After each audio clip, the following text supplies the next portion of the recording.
Channel David Johnston, the Trudeau government's point person on Chinese interference in Canadian politics, testified today for almost 3.5 hours before a parliamentary committee. He was in the hot seat time and again as opposition MPs asked him questions about that recent report in which he said a public independent inquiry into the issue was not the answer. Johnston was appointed by Justin Trudeau back in March. His report found evidence of attempted foreign interference, but he ruled against holding that public inquiry. That has led to significant backlash against him from all the opposition, the Conservatives, the NDP, and the Bloc. Those parties say only an independent inquiry will get to the bottom of the issue. It goes further, though. He has been severely criticized over his personal relationship with the Prime Minister and the Trudeau family. Critics say it's a clear conflict of interest. He denies all of that. And also, opposition MPs pointed out today that 3 times they have voted, a majority in Parliament, to hold an independent public inquiry, something the government, which is in a minority situation, is still refusing to do. They've also voted for Johnston to resign, which he has not done. Here's some of what he was saying today. I have heard clearly the disagreement with my recommendations not to call a public inquiry, as well as allegations about my integrity and my independence. These allegations are, put simply, false, and the decision to repeat them does not make them true. The issue of foreign interference deserves serious and robust debate. I will continue to invite disagreement on my recommendations, but will not be deterred from completing my work. Jason Lietaer, Conservative strategist and president of Enterprise Canada, is standing by. Jason, I know you were listening into some of what David Johnston had to say. The big takeaways here, as he was really, hammered from all sides, so except for the Liberals, of course, in terms of this report and his connection to the Trudeau family.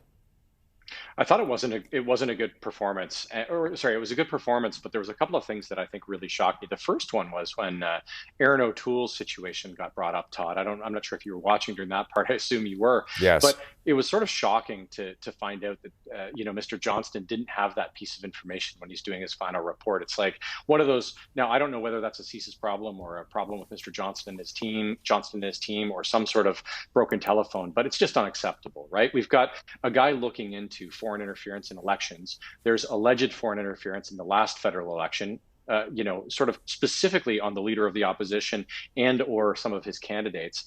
Probably not serious enough to turn the entire election, but maybe serious enough to turn a seat or two. And he doesn't have that information. It's sort of news to him. And yet he still rushed his report to the presses. He still, was confident enough to not recommend a public inquiry. It confuses, I think, those of us who want to give Mr. Johnston the benefit of the doubt. And I do. I know he's a good man. I know he's trying his best. I thought there was good parts in his report in terms of some of the intelligence that's falling through the cracks and some very specific tactical suggestions to improve things. But how do you not know something like that, bring a recommendation forward, and it doesn't sort of shake your confidence in this man and the process? And so I think that's what people like us are looking and saying, I really want to have confidence in this process. I really want to have confidence in the electoral system, but how is it that I could possibly have confidence when these kinds of revelations seem to come forward every day? The fact that a majority in Parliament have voted for him to go and have voted for an independent inquiry, and the fact as well that this looks like it will continue to be public hearings in the summer, not an independent inquiry. Public opinion polls recently show only 27%, Jason, of Canadians have faith in his abilities. What does that mean now, what we're going to see in the summer? Does it undermine the legitimacy of these public hearings that are set to happen? Here's a couple of things. This is all about perception. I trust Mr. Johnston to do his best job. I think that he's trying his best. And I know that he cares about this kind of thing. The problem is he's too close to it. He can't make decisions based on this anymore. Now, however we got here, the public actually has to have confidence in Mr. Johnston's recommendations and in the integrity of the electoral system going forward. Mr. Trudeau has mismanaged this so much, and I put the blame on Mr. Trudeau's hands, not Mr. Johnston's hands. Like, Mr. Trudeau should have never asked him to be the special rapporteur, and Mr. Johnston never should have agreed. But here we are in a situation where Canadians are saying, wait a second, have we got this handled?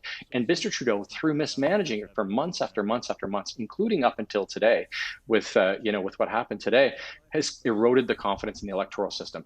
We cannot go into the next election campaign with that kind of confidence eroded. It cannot happen. We don't want to avoid the kinds of things that are happening in the United States and other areas of the world where, every election result is like, well, somebody cheated. That election result isn't valid. We have to avoid that at all costs, Todd. And the Prime Minister has to look at this objectively and say, what do I have to do to bolster this? Because right now, his plan isn't working. What sort of damage do you think it is doing to Justin Trudeau and the Liberal brand? I mean, are Canadians paying attention?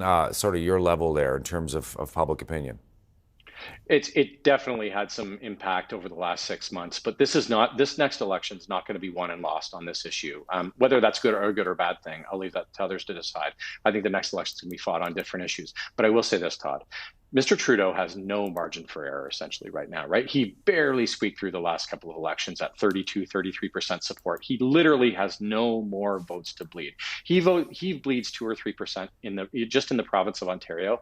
All of a sudden, he doesn't have the most seats in the next parliament. So if this is negligible, or even a small amount of people who care about it, which I think it probably will be by the time the next election rolls around, it still could cost him enough where he's done enough damage to himself. And the other problem here, as you well know, is that the issue has just taken him off his agenda. Like, what has Justin Trudeau been talking about for the last 6 months? If you were a Liberal strategist right now, if you were a Liberal campaigner, would you think that you were on message? You're in issues management mode every single day, in crisis management mode.